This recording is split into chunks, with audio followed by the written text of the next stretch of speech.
Utah and Florida State both handle their business. Clemson adds a major commitment to an already impressive recruiting year. And we take a look at what the Heisman race looks like after the week that was in college football. All of that and more this week on the CFN Podcast. What's up, everyone? My name is Tobin, and you are logged on to the CFN Podcast, your source for everything college football in the P2P Universe. And look, we got a great show lined up today as I went over in the open, and let's just get right into it. We're going to start with Utah and the Utes. An impressive 37-9 victory over the USC Trojans. And as we know, Utah led by Heisman hopeful Anthony Sears. Honestly, Sears had a pedestrian night last night, 10 for 26, 155 yards, 2 touchdowns, and an interception. It's an okay day if you're a regular quarterback, but if you're Anthony Sears, if you're looking to win the Heisman, you're going to have to put up a little bit better numbers than that, as we'll go over a little later on in the show, looking at the Heisman hopefuls. But forget Sears for just a second, which is hard to do, but forget Sears for just a second.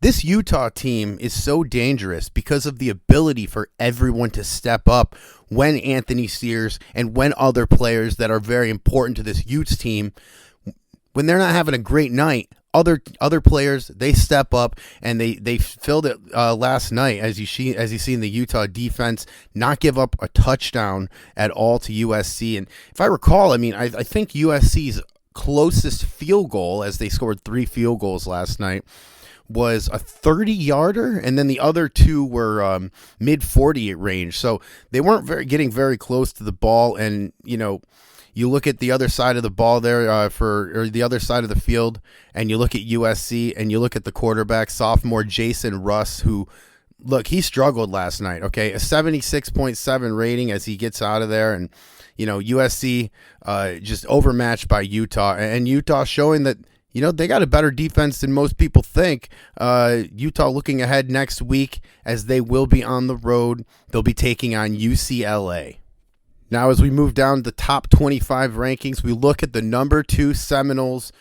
And look, if you're a Seminoles fan, things are looking great for you. The Seminoles take out the Louisville Cardinals 37-21. Louisville number 12 in the country, and Florida State number 2. So that's a great win for the Florida State Seminoles. And what shocked me here was the number of points that Florida State gave up to Louisville. Not that Louisville has a bad offense, but that Florida State has that good of a defense. Number 1 in the country, if I do recall so. And look, we're nitpicking here, but when we get up into the top 3, we're going to start nitpicking teams. And, right, don't we do that? So Florida State looking good behind 3 running backs, all getting over 100 yards. Odom with 151 yards, McLean with 152 yards, and Underwood scored the player of the game with only 100 yards, but it's because he scored 3 touchdowns on that Louisville defense. So, man, Florida State looking very good going in to Week 10, and, they showed that this week against the Louisville team that, like I said, it's not just a regular Louisville team. This is a number 12 Louisville team. So, Florida State looking very good. Now, rounding out the top 10 results here, number 4 Baylor defeated TCU 32-14. Number 5 Nebraska winners over Illinois 44-16. Number 6 Florida takes care of Tennessee 17-3. Number 7 Western Michigan continuing that train and roll and defeating Wisconsin 31-24. Number 8, Georgia, 27-17 winners over Alabama. The number 9 Kentucky Wildcats escape 34-28 over South Carolina. And number 10 Cincinnati, 58-6 winners over Duke. Now, we'll be right back after this, but we're going to take a look at, we'll talk a little bit Clemson, and we'll talk about the Heisman race. So stay tuned. Don't go anywhere. We'll be right back after this. Next week, it's an SEC showdown as the number 8 Georgia Bulldogs host the number 9 Kentucky Wildcats. J.C. Ray and the 7-2 Dogs hope to run over the 7-1 Wildcats, but Thomas Conley and the Cats have other plans. It's the Dogs and the Cats in a battle that could end one season and rejuvenate another. All this on CFN next week.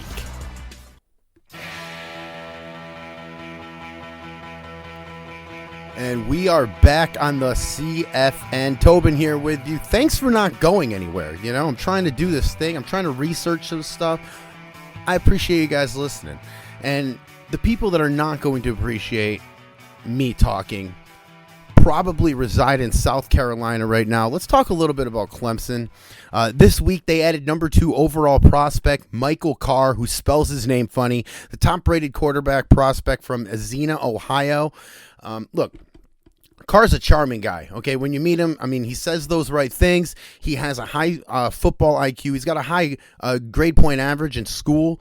And then he gets on the field, and that's when he starts impressing you, right? I mean, the guy's got an arm.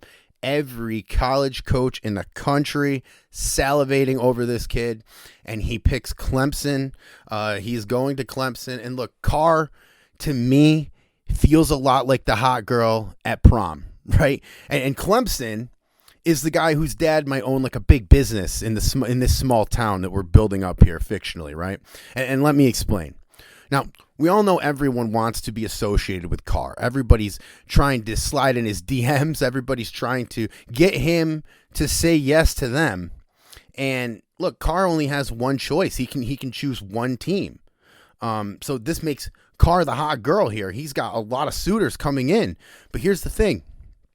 All these other suitors, a lot of them have better records than Clemson, right? We enter Clemson. Clemson's a team that's riding high on their prestige. But let's be honest. I mean, is 2019 their year? They're 4-2. They haven't beat a top 25 team this year, and they lost to the lone top 25 team that they played this year in Louisville, and they got boat raced. It was 46-14. Now, again, I'm not going to make a lot of Clemson fans happy, and I'm not going to make a lot of South Carolina fans want me over for dinner, but this is the truth. But you know, like in high school, like in college football, prestige always matters a little bit, doesn't it? I mean, and Clemson has it. I mean, they're a big fish in this small town that's going to get the girl. They have a 90 prestige. 90 prestige, I mean, and they seem to be checking top recruits into this school left and right. I mean, so far, Clemson this year, they got number 2 overall prospect, 5-star quarterback Michael Carr, who we're talking about now. They also got, and these are all overall numbers, number 13 overall prospect in 5-star linebacker Mario Fox, and the number 40th prospect overall, 5-star tackle Gavin Jefferson. Now you want to add to that, they have 5 other 4-star prospects. So look, Clemson haters, and if you want to call me a Clemson hater, that's fine. I don't hate Clemson. I'm just looking at this objectively. But if you are a Clemson hater, it doesn't appear that you're going to be a very happy guy very soon. I mean, Clemson's not going anywhere. It doesn't appear so anyway. The recruiting game is great.